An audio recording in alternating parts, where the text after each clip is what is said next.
I got stabbed and beat up, so you don't have to. I'm Yanko Maislin. Really glad you're here. You could have kept scrolling, got distracted, or decided this isn't important enough. But instead, you showed up. And I don't think that's random. Because whether you're crushing it in business, figuring out who you want to become, or just here because you were a little curious, something in you knows there's more. Not more stuff, more meaning, more clarity, more you. That's what this is about. Not just my story, but yours. So let's begin. Even though we're all living in a time of exile, I was in a personal exile long before I had the language for it. Mine wasn't geographic or even spiritual on the surface. It was internal, quiet, hidden. I was showing up in the world, but not really present. I had roles, I had achievements, but I didn't feel alive. I didn't know it at the time, but I wasn't being. I was performing, surviving, and I had no idea there was another way to live. That's the thing about exile. It's not always dramatic. Sometimes it looks kind of like success. It looks like being busy, like being needed, like checking all the boxes. But underneath all that movement, you can still feel stuck. What I didn't realize back then is that there's a difference between existing and being, between waking up in the morning and actually waking up to your life. And what I hope may spark a shift in all of you. Most of us think of being as a kind of status. I am this, I am that. It becomes a label, a job, a personality type, even a spiritual category. We live as if our identity is a noun, fixed, unchanging, defined by where we've been. But what if being isn't a noun at all? What if it's a verb, an active, alive, moment by moment way of showing up in the world? That shift changes everything. Because this kind of being isn't just spiritual. You can find it wherever someone commits to greatness with everything they've got. Take someone like Kobe Bryant. He didn't just play basketball, he became greatness. That was the Mamba mentality. Not a mood, not a vibe, a decision, a way of showing up. To train like greatness wasn't optional. To shoot 1,000 free throws before dawn. To show up when no one else would. To demand more from yourself than the world ever could.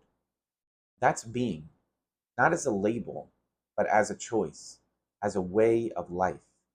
And in a way, it's what the Rebbe was pointing to all along, a life where your inner world defines your outer experience. Because if being is a verb, it means you're not stuck. You're never finished. You're not just here. You're participating. You're not defined by your circumstance, your past, or the story someone else wrote about you. You're defined by how you move through the world, by how you respond when things get messy, by what you bring into a room, by whether you meet your life passively or with intention. That's the kind of being I'm talking about. Not existing, but engaging, choosing, creating. And to me, that's where things start to get interesting. Because once you realize that being is a choice, then a question becomes key. What kind of mindset are you bringing into your being? Over time, I started to notice that the way I was thinking about myself, about others, about life itself was shaping everything. And I came to see that most of us live inside one of two mindsets. The first is what I call the exile or gullus mindset. It doesn't always look like suffering. In fact, it sometimes looks totally normal. It sounds like, that's just the way I am. Things never really change. Why even try? It's the mindset of quiet resignation, of playing small, of keeping things safe and predictable. And then there's the more intense side of exile, the internal patterns we carry without even realizing they're weighing us down: guilt, shame, self judgment, blame, victimhood, the belief that we're broken, or that our past defines us, or that our value depends on how perfectly we perform. That's all gullus. Not because we're in pain, but because we're disconnected from who we really are. And then there's redemption mindset, what I think of as Mashiach mindset. It's not about becoming religious or mystical. It's about becoming more whole. This mindset says, I can grow. I can create. I'm not my past. I'm my possibility. It's the mindset of ownership, of confidence, of love, without judgment, of taking radical responsibility for your experience. Mashiach mindset doesn't ignore reality. It just refuses to be ruled by limitation. And when you bring that mindset into your being, everything starts to shift. You stop blaming, you stop hiding, you stop waiting, and you start building a life that feels honest, a relationship that feels open, a career that feels aligned, a version of yourself that actually feels like you. That's the power of being through the lens of redemption. And that, I believe, is exactly what the Rebbe was inviting us into. Not later, not in some far off future, but now. But I didn't always know there was such a thing as mindset. I didn't consciously choose to live in gullus. I just picked it up like most people do from the world around me. I had a loving home. That's not really where the gullus came from. It came from the schoolyard, from being smaller than the other kids, from moments of being overlooked, underestimated, or made to feel like I had something to prove, just to belong. I learned to see myself through that lens before I even knew what was happening. And that's really where my story begins. I grew up in Oceanside, New York, about a 40-minute drive from Brooklyn. On the surface, it looks like a peaceful suburban town, but we called it the Dirty O. 90% of the kids I knew drank and did drugs on the weekends. For me, it wasn't just a weekend thing. My demons didn't believe in calendars. When they came calling on a Wednesday, I lit up, I smoked, I ran. I ran from the pain of not belonging, from the feeling of being exposed and small, from the crushing pressure of carrying a mouthful of truth in a world that didn't want to hear it. Getting high was my marathon, and like every runner, I needed fuel. When I ran out of money, I didn't stop, I just found another way. At 15, I became a drug dealer, not to strangers mostly, but to my friends. The bullying didn't stop, it just changed forms. Now I was the kid with the big mouth and the kid with the product. And that meant I was being hunted. I had now what I know is a Yiddish cup, even back then, before I had a word for it. I stayed one step ahead. I got away most of the time. But the weight was building, pressure was constant, and the running never ended. I was running from who I was, and I was running from who I was becoming. Eventually, I cracked, not in an explosive way, more like a sunny side up egg, broken from the inside, soft and leaking. The only escape I could imagine was leaving this world entirely. I wrote the note. I didn't say goodbye. Who would care anyway? My mother found the note and the digital scale I had stolen from the science lab at my high school. That should have been the end, but instead, it became the beginning of something else.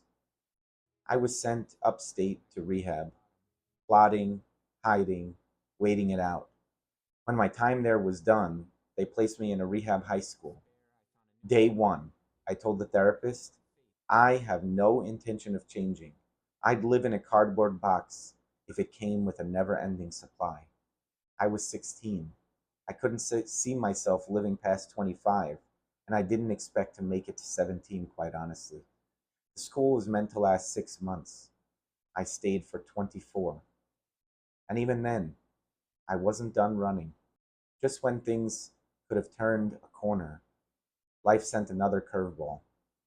Our home burned down in an electrical fire, which, for the record, I swear I had nothing to do with.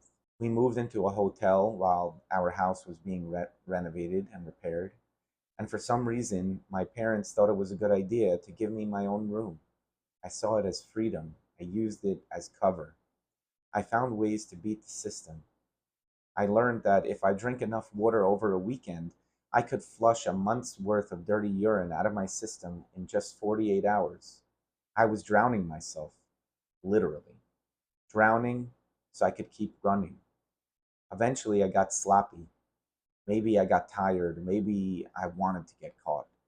I was sent back upstate, again, plotting, again. Just a little more time, I thought. Soon I'll be 18 and no one can tell me what to do. Soon I'll be free to destroy myself on my own terms. They made me go to AA to prove I was serious about recovery. I wasn't. I was serious about manipulation. But AA introduced me to a new crew. Everyone was running. Everyone swore they wanted to get sober, at least when the probation officers were listening. We knew the pattern: institutions, jail, or death. We also knew the lie: I'll be the exception, or worse, I just don't care anymore. Through these meetings, I found new connections, an opening into a darker world I hadn't yet even imagined. Selling weed turned into selling cocaine turned into selling heroin. This was no longer a game, this was the major leagues. And I knew I wouldn't survive it alone. So I hired protection, my friend from AA, a cocaine and heroin addicted gang member. Not exactly a reliable business partner. I let him live in my parents' house, offered him refuge when he had none. He repaid me by beating and stabbing me. That's the thing about running. The faster you go, the more the world blurs. And eventually, you don't just lose your way, you lose sight of yourself. I had become something I didn't recognize. I had a crew, a wild mixed bag of broken power. A mechanic with a girlfriend and a coke habit, my best friend from rehab who stole from me and got the boot, a Puerto Rican ex dealer with a cane who mentored me in survival, a mafia hitman whose job needed no explanation, a handful of Jamaicans who brought the firepower when we needed to, and the lackeys, kids from my nice suburban high school who sold, ran, and fought for a fix. I was 17, surrounded, supplied, protected, and still completely alone. Then things started to unravel. My bodyguard, fresh out of a stint in a psych ward, wasn't getting better. I used to sneak him cocaine inside of hamburgers. Security didn't notice or just didn't care. When he got out, we bounced from one motel to another, the kind you see in crime shows, the kind that smells like mold and fear. We switched motels weekly to stay off the radar. My parents were suspicious, and I told them I had a girlfriend. I didn't. I had a war zone. And then it all exploded. The bodyguard slipped up and told the hitman about his heroin addiction. Big mistake. In that world, heroin is weakness. Weakness means risk. Risk means exposure. And snitches, well, they don't live long. The hitman found my mother's phone number from my phone, which was at the headquarters. One afternoon, she picked up a call from a mafia enforcer who told her, "Your son is in danger. If he doesn't leave, he'll end up in a body bag." My mother didn't need a mafia threat to be afraid for her son. She was already terrified. She and my father gave me an ultimatum: leave them or leave us. I had to think about it. I was 19, sitting on $200,000 in cash. I'd built something, twisted as it was. It was mine. But it wasn't freedom, it was torture. I was a prisoner to the crew, to the money, to the fear. I couldn't live with them, but I didn't know how to live without them. I wasn't a ruthless criminal, no matter how hard I tried to be. You can't desensitize a Yiddish heart, even one who wants to be hardened. So I made a decision. I would leave the streets. I would be a person. I didn't have the words yet for what I was doing. I didn't know it was the first act of being, not as a noun, but as a verb. All I knew was I wanted to stop running. The problem is, when you know too much, you can't just walk away. I hid in the garage to smoke. I kept my head ducked, paranoid that a sniper was waiting. I'd seen too much. They came to the house, knocked, rang the bell. I crouched in silence while the cleaning lady called through the door. He's not here. I knew I had to leave New York. My mother and I took an early morning train to Manhattan. From there, a Greyhound to my uncle's place upstate. I had my last drink in his house on Tuesday, November 14th, 2006. I remember the date because it was also my bodyguard's birthday. After hiding for 2 weeks, my father found me a rehab in Florida, far from the streets, far from the fear, far from the life I had built and barely survived. We left the garage at 5 in the morning. I ducked down in the car so no one would see me. I didn't know if I was being watched. I landed in Fort Lauderdale. My grandparents picked me up at the airport. By Monday, I was in treatment. And for the first time, something began to settle.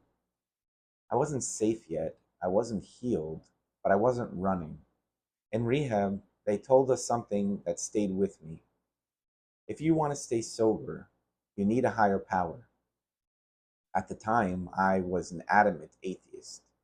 I wanted nothing to do with organized religion of any kind. But I also knew I didn't want to die a junkie. I wanted to be free. I just didn't know who I was or where to begin. But I did what they told me to do. I went to meetings, I got a sponsor, I played the part. But something was starting to shift inside. One day, we went to a meeting where the speaker told the story of the Akedah, the binding of Isaac, and it hit me. In my version of the story, my father wasn't the one trying to tie me down to be sacrificed.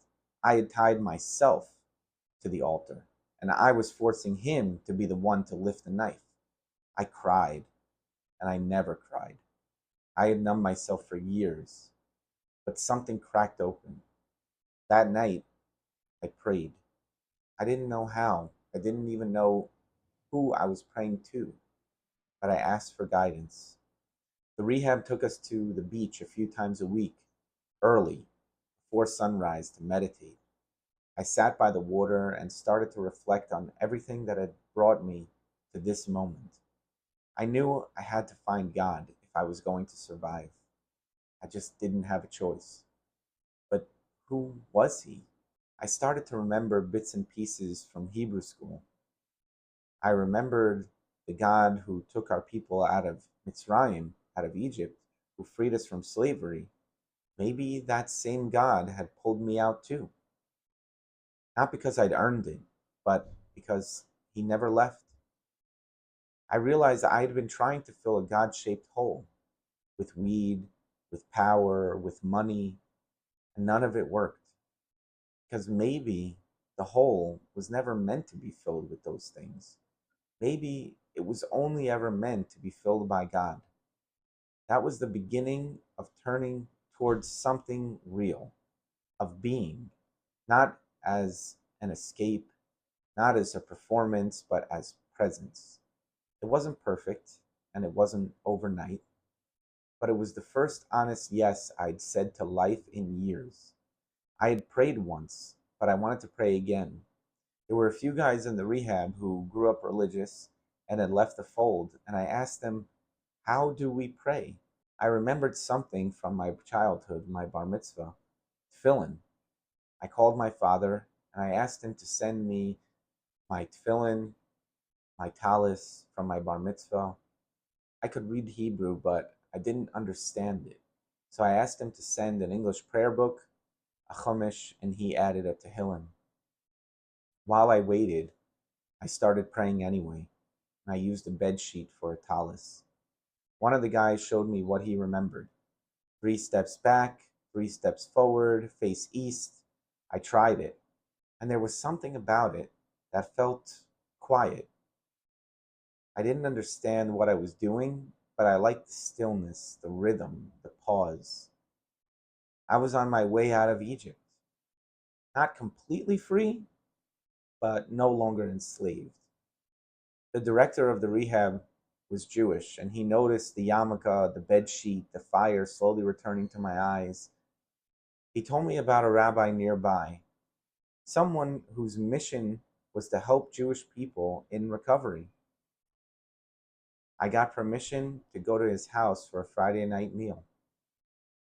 We sang songs I didn't recognize. We spoke about things I had never heard. You don't learn about God like this in Hebrew school. In that room, something opened.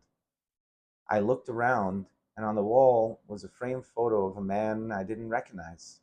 Wise eyes, soft smile. I had been reading the footnotes in the Art Scroll Chumash, and I kept seeing the name Rashi. I pointed to the photo and asked the rabbi, "Is that Rashi?" He laughed gently. "No," he said, "that's the Lubavitcher Rebbe. But he's part of the same story, and I am a follower of his." I was drawn to the face. I came back the next week, and the next, and the next, and slowly something started to come alive in me. Not religious dogma, something deeper. A sense that the world wasn't broken, that I wasn't broken, that I was someone valuable enough to be invited back, that there was meaning here, real meaning. I started learning, I started listening, I started returning.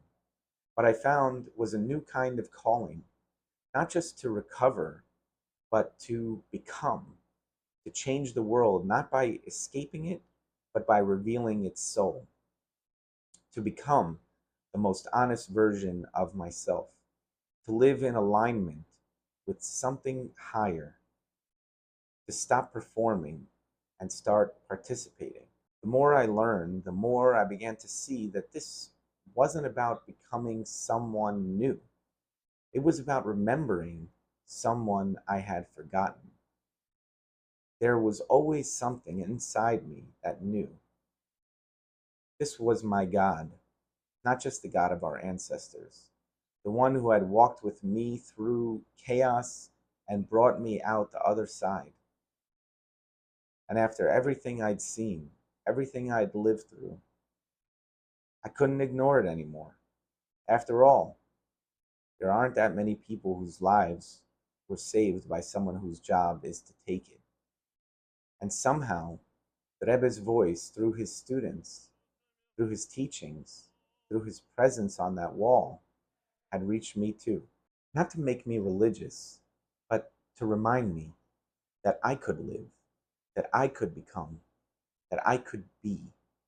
I progressed in the rehab and stuck to the program. For the first time in years, I was running towards life instead of from it. The rehab graduated me to their halfway house and encouraged me to find a job. I worked at an ice cream store and learned what it means to be a responsible adult, a responsible employee, to be present for others who might need help. On Shabbos, I would ride my bicycle 40 minutes each way from the halfway house to the rabbi's home to join him for services. This was Florida in the summer. I arrived drenched in sweat, but I wanted nothing more than to connect with my God. I became a regular at the shul, at the rabbi's Shabbos table, in the community. These were my people. When my time in the halfway house ended, I decided it was time to keep Shabbos. I learned that we don't smoke on Shabbos, so I trained my body to reject nicotine for 26 hours a week. I refused to live anywhere that wasn't walking distance to the shul and Shabbos meals. We found a place across the street. I became a Shomer Shabbos Yid, and speedily, even for the rabbi, I started taking on more mitzvahs. When I learned about kashrus, I knew I couldn't keep working at the ice cream store. My rabbi helped me get a job at a Judaica shop.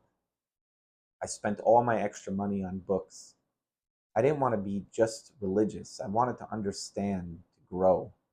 My parents wanted me to go to college. I wanted to go to yeshiva. We made a compromise. I went to college for a year. On finals week of the second semester, I stepped outside to smoke, and that's when I saw him.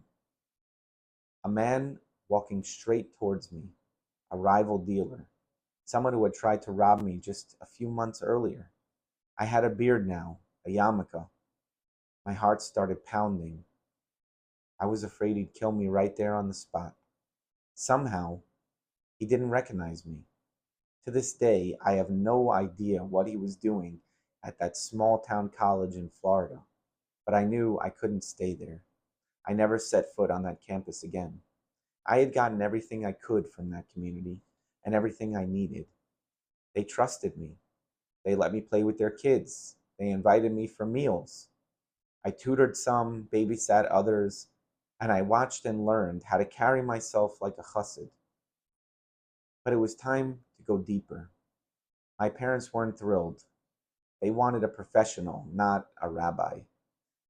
But I'd come too far, and I couldn't just go back to being the regular Joe they imagined. I had a fire inside me now, not just to improve, but to transform, to bring redemption to the people I had hurt, to the parts of me I had broken, to the world around me.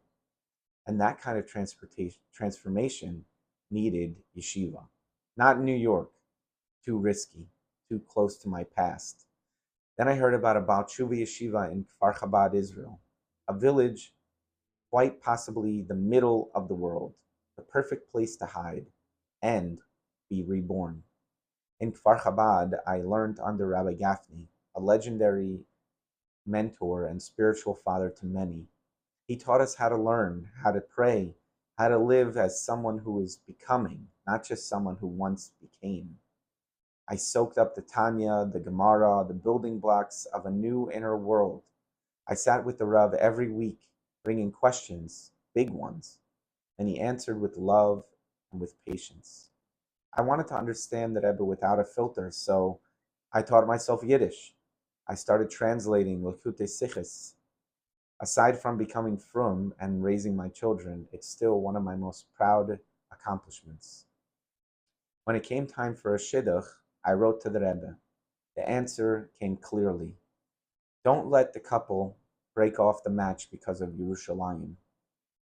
I had no idea what that meant yet. One day, my Rosh Hashiva asked me to escort a man to the bookstore. We spoke briefly. I helped him find some books. I thought nothing of it. A week later, I was told there was a shidduch for me, and it turned out the man I walked to the bookstore was her father. We met. We talked for 5 hours. She didn't speak English. I didn't speak Hebrew. I used the only language I had, the language of my marim, of prayer, of spirit. Despite the challenges, she wanted to see me again. We met 8 times. She only wanted to live in Yerushalayim. But my mashpia told me his own Rav had ruled never to live there. That Rebbe letter came back to mind. We settled on Bnei Brak, got engaged on Tes Adar, and got married on Ches Tammuz. I learned in Keilah for a while, but eventually I needed to provide. Rabbi Gafni gave me 2 options. You can be a sheikhet or a sefer, and I chose the quill. A ger chassid taught me how to write. My first Megillah was a disaster, but I kept going because that's what being requires: persistence, humility, devotion. I looked for a job. We moved to Sfas. I learned half the day and scraped by the rest. There were band-aids on fingers and help from Keilah Chabad. And still, I was listening, trusting, refining. Eventually, I traveled to America with a friend to fundraise for a Torah I would write. But the trip clarified something important. I couldn't stay in Israel and support my family. We had 2 kids, a third on the way. I was 27 and still being supported. We wrote to the Rebbe. The answer we received was unforgettable. Even though you're going to a place far from Torah and mitzvahs, your home will not be affected by it for the bad. And so we packed, sold what we could, shipped what we had, and left the Holy Land to begin again in a place that needed me as much as I needed it. I really wanted to help people suffering from drug addiction, but I didn't have any degrees or titles that would allow for me to work in that field. Dead end. I consulted with my aunt, a career coach, and she told me the tech industry was the way to go, specifically cyber tech. Rabbi Gafni gave me his permission to try it, given that we were living in my parents' basement, far from Torah and mitzvahs. I tried online courses, but they bored me to tears. I fell asleep in the middle of them. I didn't understand a word. Tension rose with my wife and parents. We were stuck, close, but so far. The day after Shavuos, I walked into a Safram office in Crown Heights. I had sold them Megillas before and asked them for a job, something steady, something familiar. I drive an hour each way in a borrowed car to work in an office that at least gave me a sense of direction. We lived in a basement, but it wasn't home.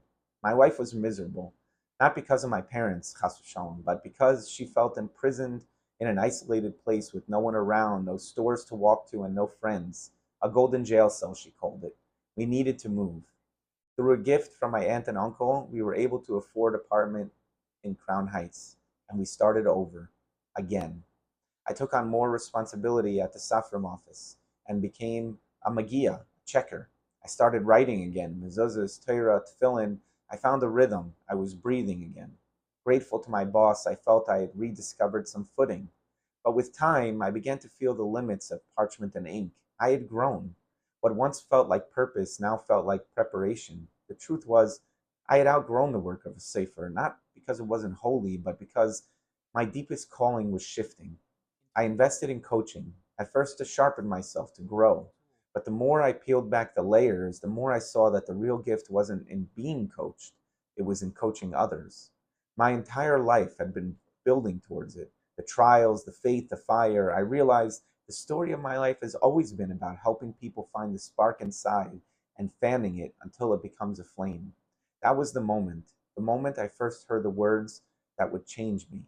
Why can't you? Three small words, a wrecking ball to the gullus mindset.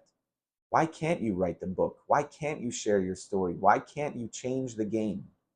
Those words pierced the illusions of victimhood, shame, guilt, helplessness, everything that had once defined my gullus mindset. Everything that says you can't, you're stuck, you're too broken, you're too late. And in that moment, the answer appeared. Why can't I? I can, and I will. That's the difference between Gullus and Mashiach mindsets. Gullus mindset is the story of what you're not. Mashiach mindset is the truth of who you are. One lives in judgment and the other in possibility. One waits for permission, the other creates. I don't ask people to believe in coaching. I ask them to believe in the part of themselves that knows, beyond logic, that they were created for greatness. The part of them that feels the inner flame and wants to stop dimming it to fit the world. Today, I coach men who are ready to flip that switch. Men who are no longer satisfied living like dried up raisins when they know they were born to be luscious grapes. The Rebbe's vision for the world wasn't just to wait for Mashiach.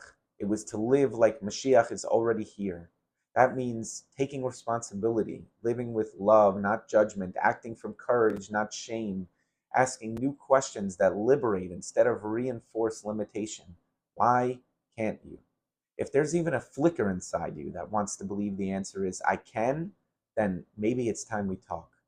What began as a fight to survive became a path to serve. 18 years clean and sober. A father, a husband, a safer, a coach, a free man. But that's not the end of the story.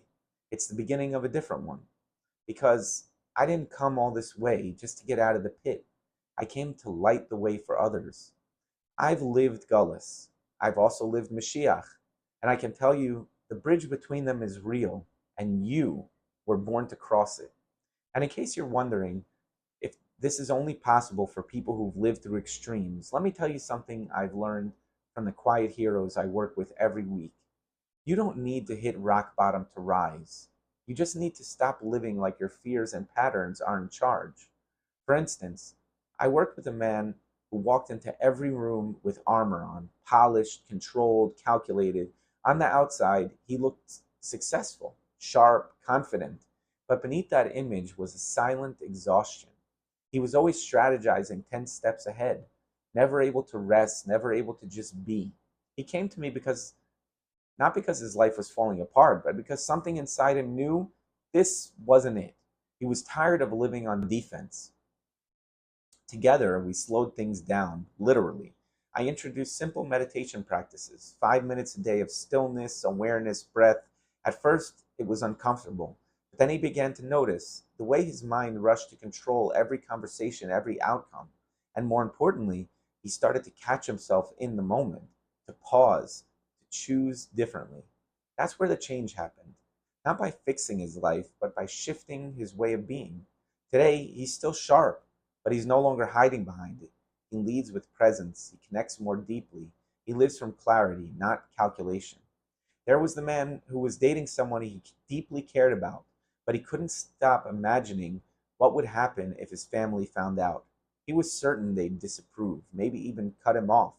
On the outside, he seemed confident, but he came to me because he was exhausted from living in hiding. The weight of judgment, his family's, his community's, but mostly his own, was draining the life out of his relationships. He didn't feel free to be himself. Underneath the fear was a deeper belief that love had to be earned, that if he was truly seen, he'd be rejected. So we began unwinding that lie. I taught him to slow down his thinking, to recognize the judgments as they surfaced and let go of them instead of feeding them. We built what I call the triangle of connection: curiosity, presence, and self love. He practiced it everywhere, at work, with family, even with strangers. It wasn't instant, but it was real. Week by week, the fear quieted, the judgments softened, and then something shifted. He stopped performing, he stopped chasing, he started to recognize that he was worthy of love, not because of what he hid, but because of who he is. There was a man who came to me because he couldn't say what he really thought. He was successful, respected, but constantly bending to make others comfortable. He swallowed his opinions, buried his discomfort, and smiled through everything for the sake of keeping the peace. It cost him in his marriage, in his leadership, most of all, in his sense of self. We discovered that the part of him he feared the most, the one who got angry, who disagreed, who didn't always play nice, wasn't a liability. It was the key to his freedom. So we gave that part a name: Happy Gilmore. And instead of pushing it away, we invited it in. We created a space for him to speak up, to challenge, to set boundaries, to lead. He didn't become someone else, he became more himself. Today he shows up with confidence. He doesn't fold, he doesn't shrink. He leads from wholeness. Not the version of him that kept everyone else happy, but the version that's finally at peace with himself. None of these men overdosed. None of them were in crisis, but all of them were stuck in Gullus until they remembered they were never meant to stay there. This path isn't just mine, it's yours. Because my story isn't the exception, it's a mirror, a reflection of what's possible when someone stops asking, "What happened to me?" and starts asking, "Who am I willing to be now?" I didn't just change my habits, I changed my being. And not by waiting for permission or certainty or safety, by choosing again and again to live on purpose. That's what the Rebbe was teaching us, that redemption isn't a date on the calendar, it's a way of showing up in the world. The Mashiach mindset is here now. It lives in the present moment, in every breath where we choose creation over reaction, compassion over fear, light over hiding. Because life isn't waiting for the world to change. Life is waiting for you to remember who you are. Not a noun, not a label, not a job, a being.